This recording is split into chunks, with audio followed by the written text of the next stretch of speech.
하나님께서 우리에게 주시는 오늘의 말씀은 베드로전서 4장 7절에서 11절까지의 말씀입니다. 신약성경 381페이지입니다. 베드로전서 4장 7절에서 11절까지의 말씀을 제가 한 절, 우리 성도님들이 한 절씩 교독하도록 하겠습니다. 주보를 보시거나 앞에 PPT 화면을 보시면 세번역 성경이 준비되어 있습니다. 다 찾으신 줄 알고 제가 먼저 읽도록 하겠습니다. 만물의 마지막이 가까이 왔습니다. 그러므로 정신을 차리고 삼가 조심하여 기도하십시오.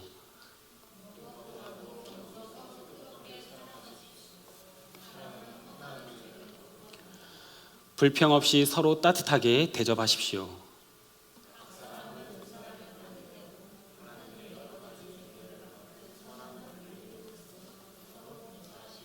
다 함께 읽겠습니다. 말을 하는 사람은 하나님의 말씀을 전파하는 사람답게 하고, 봉사하는 사람은 하나님께서 주시는 힘으로 봉사하는 사람답게 하십시오. 그리하면 하나님이 모든 일에 예수 그리스도로 말미암아 영광을 받으실 것입니다. 영광과 권세가 영원 무궁하도록 그에게 있습니다. 아멘. 아멘. 오늘 이 시간 여러분들과 함께 마지막이 가까이 올 때라는 제목으로 함께 말씀을 나누기 원합니다. 최근 저희 아들이요, 참 자주 계속해서 반복적으로 묻는 질문이 있습니다. 아빠는 어렸을 때 형이었어? 라는 질문입니다. 그 질문에 매번 똑같이 아빠도 형이었지. 그러면서 계속되는 대화는 이렇습니다. 형 다음에는 뭐야? 삼촌이지. 삼촌 다음에는 아저씨야. 아저씨 다음에는 아빠야. 라고 이야기합니다. 그 다음에 마지막 질문이 무엇일까요? 아빠 다음엔 뭐야? 라고 묻습니다. 그러면 저는 할아버지가 되지 라고 이야기합니다. 그러면 저희 아들이 또 다시 묻습니다. 그럼 아빠도 할아버지가 되는 거야? 라고요. 그때 저는 지음이가 나중에 결혼하고 아기를 낳으면 아빠도 그제서 할아버지가 되지 라고 했습니다. 그러자 또다시 지음이가 이렇게 질문합니다. 할아버지 다음에는 뭐야? 라고 하더라고요. 그 질문에 제가 잠시 망설이다가 할아버지 다음에는 죽어 라고 이야기했습니다. 그러자 지음이가 그 다음 죽으면 어떻게 되냐고 하더라고요. 그래서 제가 죽으면 천국에 갈 거야 라고 이야기하니까요, 갑자기 그럼 아빠 못 보는 거야? 아빠 죽지 마 라고 말하며 울먹이더라고요. 그래서 제가 거기에서 지음아 너무 속상해하지 마. 아빠가 할아버지가 돼서 죽어서 천국에 가도 우리가 예수님 잘 믿고 살아가면 지음이도 나중에 천국에서 아빠를 볼 수 있어. 그러니까 우리 예수님 잘 믿고 하나님의 자녀답게 살자라고 이야기했습니다. 그리고 며칠 동안 제 머릿속에서는요, 아들과의 대화가 계속해서 맴돌았습니다. 사실 언젠가는 우리가 모두가 죽게 될 텐데 나는 어떻게 살아야 할까? 라는 질문이 저 스스로에게 계속 스스로에게 던져보는 질문이었습니다. 특별히 아들에게 말했던 예수님 잘 믿고 하나님 자녀답게 살아가는 것이 무엇일까 고민을 하게 되었어요. 사랑하는 성도님들, 이런 말씀을 드리기 정말 죄송스럽지만 우리 모두는 우리의 마지막 그때가 언제인지 그 누구도 알 수 없습니다. 그렇게 우리는 매 순간 마지막이라고 생각하며 살아가야지 않을까요?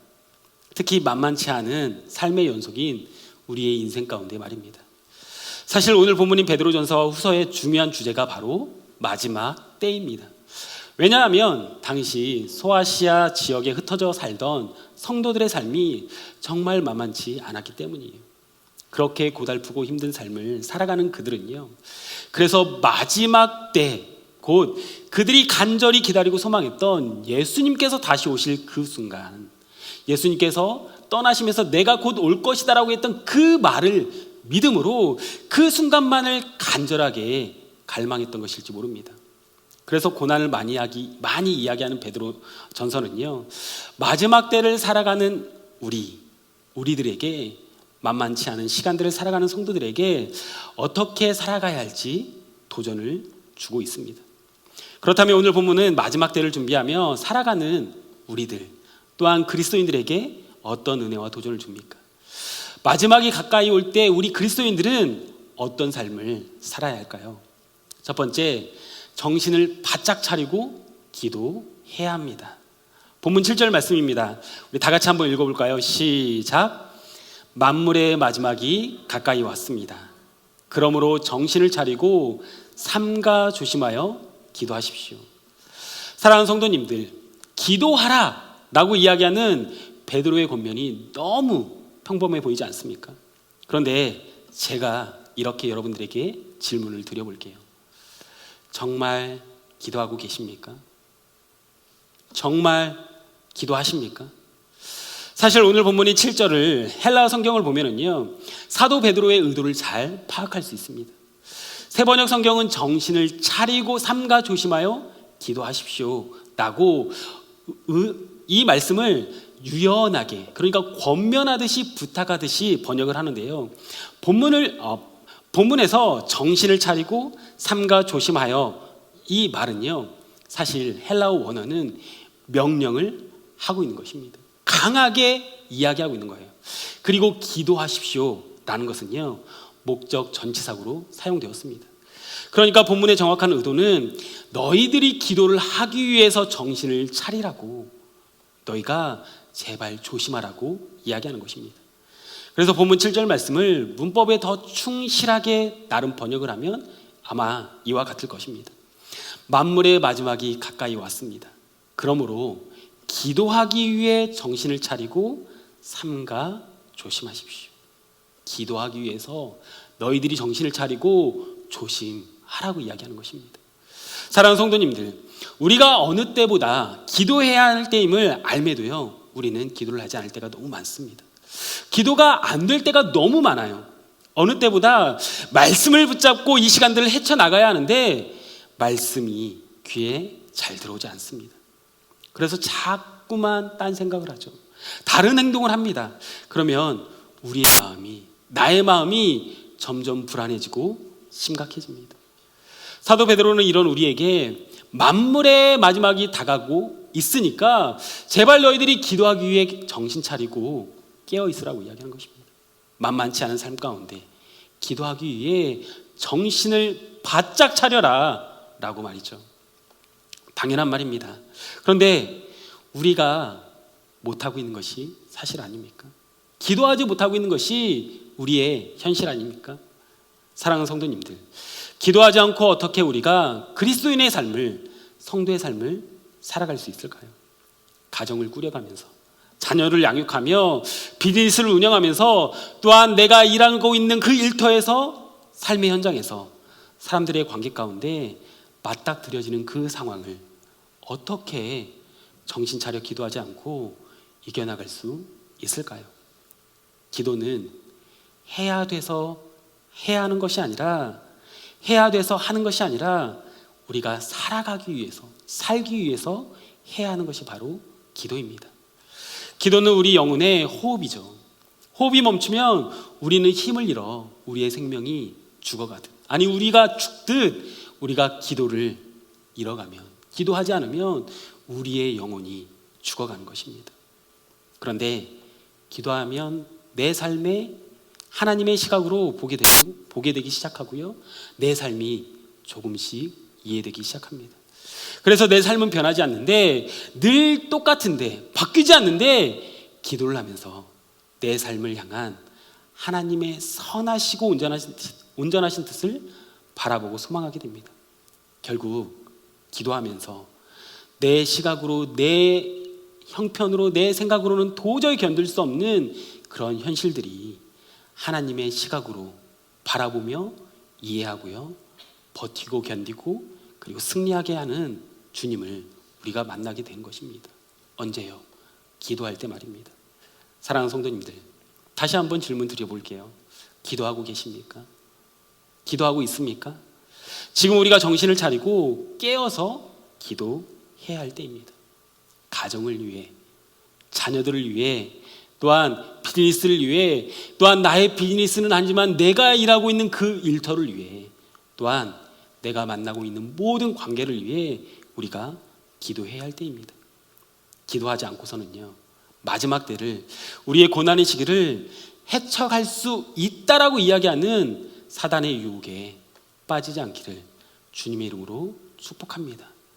그 유혹 가운데 우리가 이겨내므로 날마다 기도의 삶을 살아갈 수 있는 우리 교회 성도님들이 되시기를 소망합니다. 적용 질문 드리겠습니다. 내가 정신 차리고 기도해야 할 것은 무엇입니까? 두 번째, 오늘 본문은 마지막 때를 준비하며 살아가는 우리들에게 어떤 은혜와 도전을 주고 있습니까? 마지막이 가까이 올 때 우리는 어떤 그리스도인이 되어야 한다라고 말씀할까요? 무엇보다 서로 뜨겁게 사랑해야 한다라고 우리에게 도전하고 있습니다. 본문 8절 말씀입니다. 다 같이 한번 읽어볼까요? 시작. 무엇보다도 먼저 서로 뜨겁게 사랑하십시오. 사랑은 허다한 죄를 덮어줍니다. 인생의 고난으로 나 자신을 돌아보는 것도, 가족을 챙기는 것도 너무 힘든 일인데요, 사랑하라고 사도 베드로가 이야기합니다. 그것도 먼저, 누가 다른 사람이 나를 사랑하기를 기다리는 것이 아니라 내가 먼저 사랑하라고, 그것도 뜨겁게 사랑하라고 말이죠. 그런데 재미있는 것은 사도 베드로가 8절 말씀을 시작하면서 무엇보다 라고 기록하면서 오늘 본문의 권면 중 사랑하는 것이 가장 중요하다는 것을 강조하고 있다는 것입니다. 물론 기독교 신앙에 있어 사랑은 본질이고 핵심 가치죠. 그래서 요한 1서에서는 서로 사랑합시다. 사랑은 하나님에게서 난 것입니다. 사랑하는 사람은 다 하나님에게서 났고 하나님을 압니다라고 말씀합니다. 하지만 이런 본질적인 관점 못지않게 오늘 본문이 마지막 심판 때를 앞둔 이들에게 무엇보다 뜨겁게 서로 사랑하라고 권면하는 그 의도를 우리가 바르게 이해하는 것이 필요합니다. 그렇다면 왜 먼저 뜨겁게 사랑하라고 이야기하고 있는 것일까요? 사랑은 허다한 죄를 덮어주기 때문이라고 오늘 말씀은 우리에게 도전합니다. 여기에서 사랑이 덮어주는 허다한 죄는 무엇을 그럼 의미할까요? 많은 성경학자들의 의견이 있는데 무엇보다 성경 전체의 관점에서 살펴보면 사랑을 하는 자, 그러니까 베푸는 자의 죄가, 나의 죄가 사랑으로 덮어진다는 것은 잘못된다는 것입니다. 성경 전체의 흐름을 봤을 때 내가 사랑할 때 내 죄가 덮어지는 것은 비성경적이다라고 이야기해요. 왜냐하면 자신의 의로, 나의 의로 죄사함을 받을 자가 그 누구도 없다라고 성경에 기록하고 있기 때문입니다. 그렇기 때문에 이 본문의 의미는요, 우리가 사랑함으로 사랑을 받는 자의 죄가 덮어진다는 것입니다. 내가 누군가를 사랑할 때, 먼저 사랑할 때 그 사랑받는 자의 죄가 덮어진다는 것이죠. 이것이 성경 전체의 흐름과 같이 일맥상통한다는 것입니다. 왜냐하면 예수 그리스도께서 십자가에 못 박히시기까지 우리를, 나를 사랑하심으로 예수의 죄가 아니라, 예수님의 죄가 아니라 나의 죄가 사함받았기 때문입니다. 예수님께서 십자가에 박히신 그 이유가 예수님의 죄 때문이 아니라 우리의 죄, 나의 죄를 사하시기 위함이기 때문이라는 것이죠.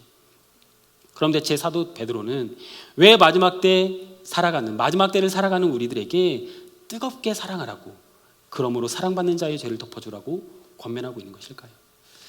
지난 2016년 우리들이라는 독립영화가 개봉했는데요, 무엇보다 초등학교 여자아이들의 심리를 잘 보여주면서 적지 않은 관객들의 마음을 울리는, 사로잡은 대사가 있었습니다. 그 중에 하나의 대사입니다. 그 내용들 제가 설명을 해드릴게요. 동생 윤희가 밖에서 놀다가 친구와 싸우고요, 집에 돌아오니까 누나가 이렇게 이야기합니다. 다시 때렸어야지. 그러자 동생 윤희가 또? 라고 말해요. 그러니까 누나 선이 이렇게 이야기합니다. 그래, 걔가 다시 때렸다며. 그러니까 너도 또 때렸어야지. 이 말에 잠시 생각하던 윤희 이렇게 이야기합니다. 그럼 언제 놀아? 연우가 나 때리고 나도 연우를 때리고 연우가 또 나 때리고 내가 또 연우를 때리면 우리는 언제 놀아? 나는 언제 놀아? 나는 그냥 놀고 싶은데. 사랑하는 성도님들, 살다 보면은요, 싸울 일이 있죠. 하지만 사랑까지 잊어버리고 싸울 일은 없다는 거예요.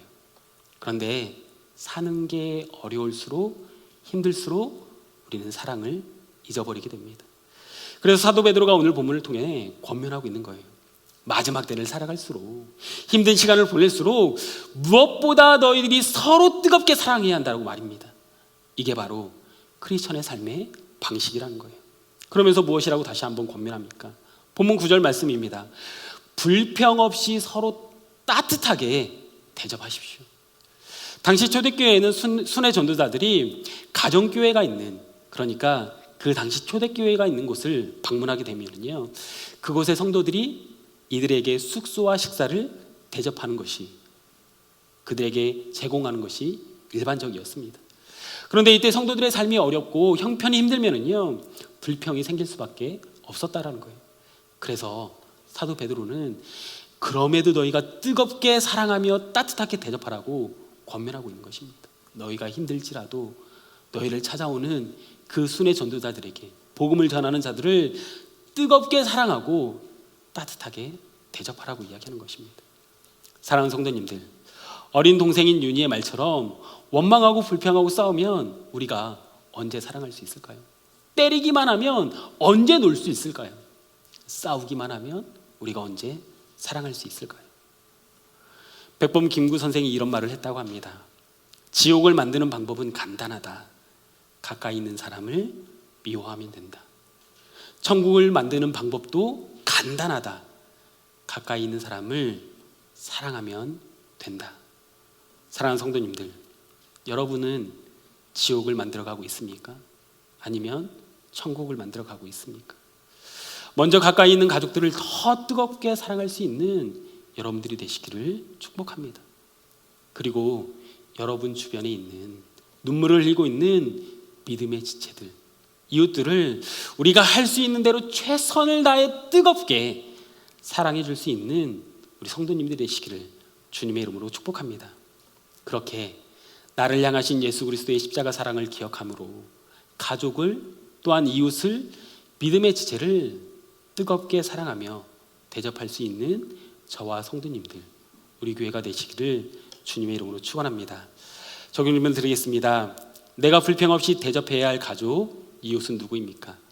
내가 천국을 만들어 가기 위해 사랑해야 할 사람은 누구입니까?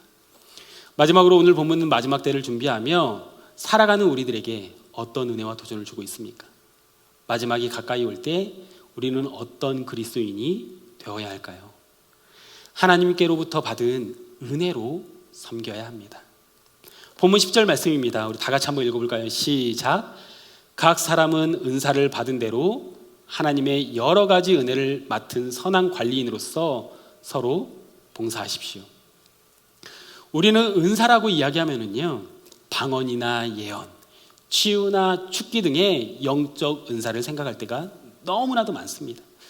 그런데 본문에는 은사라는 단어와 함께 은혜라는 단어가 등장해요. 이 두 단어는 헬라어 원어적으로 매우 유사한 단어입니다. 은사는 카리스마로 헬라어로서 은혜로 받은 선물을 의미합니다. 반면 은혜는요, 카리스라는 헬라어 단어로 그냥 말 그대로 은혜입니다. 그러니까 본문 10절을 이렇게 이해할 수 있지 않을까 생각합니다. 각 사람이 받은 은혜의 선물이 무엇이든지 그것을 가지고 섬기십시오. 하나님께서 주신 다양한 은혜를 잘 관리한 자로서 말입니다.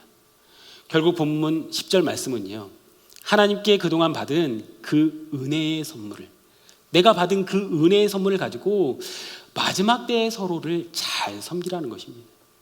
내가 힘들고 어려울 때 하나님으로 받았던 그 은혜의 선물들을 잊지 않습니까? 내가 가지고 있지 않습니까? 그 은혜의 선물들이 있지 않습니까? 그런데 우리가 어려움과 힘듦에 집중하다 보면 그동안 받았던 그 은혜를 잃어버리지 않냐는 것입니다. 잊지 않냐는 거예요. 그래서 사도 베드로는 힘들고 어려울 때일수록 하나님으로부터 받았던 그 은혜의 선물을 생각하고 그 은혜로 어려운 이웃들을 섬기라고 이야기하는 것입니다. 그리고 이들이 섬기면서 마치 하나님이 말씀하시는 것처럼 우리가 말하고 하나님이 공급하시는 힘으로 섬기는 것처럼 섬기라고 이야기하고 있는 것입니다. 그렇게 함으로 마지막 때에 고난의 순간에 우리의 기도와 서로를 향한 사랑과 헌신된 섬김을 통해 하나님께 영광을 돌리고 하나님의 영광을 받으시게 될 것이다라고 사도 베드로는요, 소아시아 지역의 고난 가운데 있는 초대교회 성도들에게 권면하고 있는 것입니다. 사랑하는 성도님들, 주일 오늘 이 자리에서 예배를 드리는 것으로 우리는 한 주 동안 성도의 삶을 살아간다고 과연 장담할 수 있을까요? 아니죠. 우리에게 받은 은혜로 서로를 섬길 수 있는 그런 나눔의 공동체가 필요합니다. 매일매일 우리가 서로 나눌 수 있는 그런 자리가 필요해요. 그래서 주일 예배는 우리 모두가 모여 하나님을 예배하는, 함께 예배하는 다 같은 자리라면, 격주이지만 주중에 모여있는 이 목장 모임이 예배 때 받은 은혜를, 또한 지금까지 내가 살아오면서 경험했던 하나님의 은혜, 또는 여러분들이 각 가정에서 매일매일 말씀을 붙잡고 큐티하며 주신 그 은혜를 나누며 섬기는 시간이 되는 것입니다.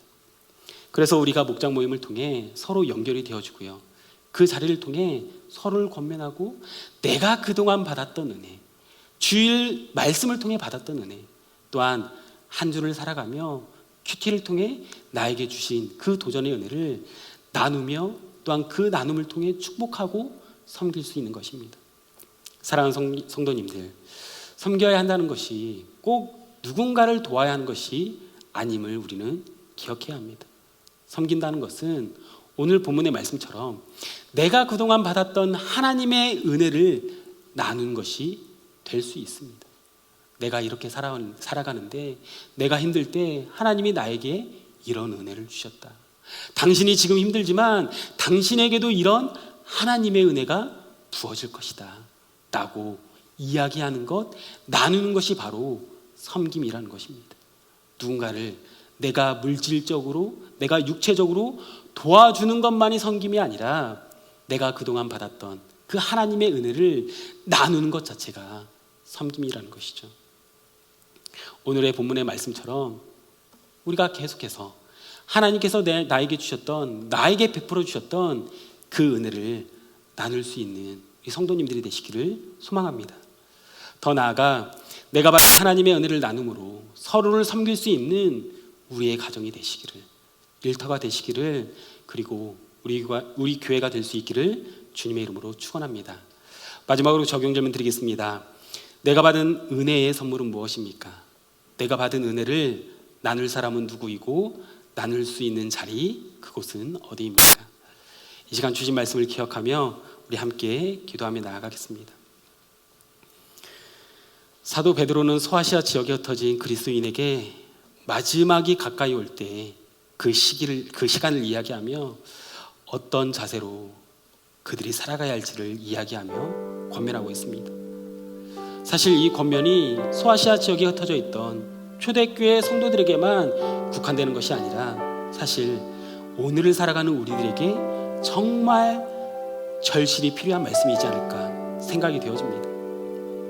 너무나도 당연한 것처럼, 또한 너무나도 잘 알고 있는 것처럼 이야기하지만 사실 우리가 정작 그렇게 못하고 있지 않습니까? 기도해야 하는데 기도하지 못하고요, 사랑해야 하는데 사랑하지 못하고, 섬겨야 하는데 섬기지 못하는 그 일들이, 그 모습들이 우리에게 나타나고 있지 않습니까? 기도하지 않고 사랑하지 못하고 섬기지 못하는 그 모습이 우리의 모습이 아니겠습니까? 사랑하는 성도님들, 다시 한번 여러분들에게 질문하고 싶어요. 기도하고 계십니까? 이 시간 한번 여러분들 그 가슴에 손을 대고 한번 곰곰이 생각해 보았으면 좋겠습니다. 스스로에게 질문해 보았으면 좋겠어요. 누구야? 나 정말 기도하고 있니? 누구야?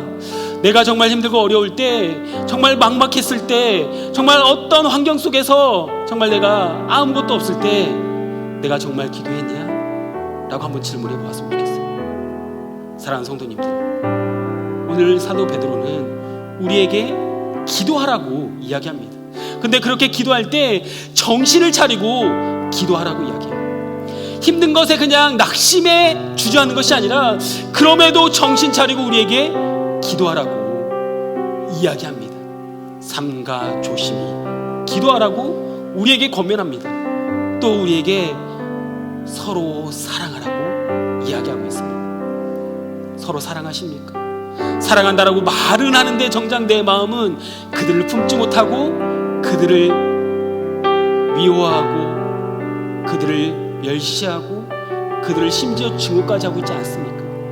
사랑하는 성도님들, 사랑은요, 내가 그들을 사랑할 수 있는 것이든 아무것도 없습니다. 사랑할 수 있는 것은 내 힘으로 사랑하는 것이 아니라 하나님이 나에게 주신 그 사랑으로 다른 이들을, 다른 이웃을, 가족들을, 다른 지체들을 사랑할 수 있는 것입니다. 그리고 서로 섬기라고 이야기하고 있지 않습니까? 서로 섬기라고 이야기하는 것이 굳이 내가 물질적으로, 내가 육체적으로 무언가를 도와주는 것이 아니라 오늘 말씀은요, 지금까지 나에게 부어주셨던 그 은혜를 나누라고 이야기하고 있습니다. 사랑하는 성도님들, 이게 섬김이에요. 이게 가장 근본적인 섬김입니다. 나에게 주셨던 그 하나님의 은혜를 나누는 것, 그것이 바로 섬김이라고 오늘 말씀은 우리에게 도전한다는 거예요. 이 시간 우리 함께 기도했으면 좋겠어요. 사랑하는 성도님들, 이 시간 우리 함께 기도할 때 하나님, 정말 정신 차려 기도하라고 했던 사도 베드로의 그 권면 그대로 내가 힘들고 어려울 때 낙심하고 그냥 그 자리에 주저앉는 것이 아니라 기도하는 자가 되게 하여 주시옵소서. 정신 차리고 하나님을 붙드는, 하나님께 간절히 갈망하는, 하나님을 갈망하며 간구하는 자가 될 수 있도록 함께 해달라고 기도합시다. 또한 우리의 인생 가운데 서로를 사랑하게 해달라고, 내가 정말 저 사람을 싫어하는데, 미워하는데 그냥 그것에 끝나는 것이 아니라 정말 우리의 삶 가운데 무엇보다 서로 뜨겁게 사랑할 수 있도록, 내가 먼저 사랑할 수 있도록, 그 사람이 실수했을지라도, 나에게 먼저 나를 상처 주었을지라도 하나님, 내가 먼저 사랑하는 자가 되게 해달라고 함께 기도했으면 좋겠어요. 그리고 마지막으로 하나님께서 나에게 주신 그 은혜를 더욱더 나만 홀로 간직하며 살아가는 것이 아니라 나눔의 자리를 통해 우리가 그런 자리를 찾아가며 서로 나눔을 통해 힘들어하는 지체들에게 용기를 주어줄 수 있도록 하나님의 은혜가 너에게도 부어질 것이다, 다시 일어나자, 함께하자 라고 이야기할 수 있는 우리 성도님들에게 해달라고, 우리 교회가 되게 해달라고 이 시간 간절히 기도하며 나가도록 합니다. 함께 기도합시다.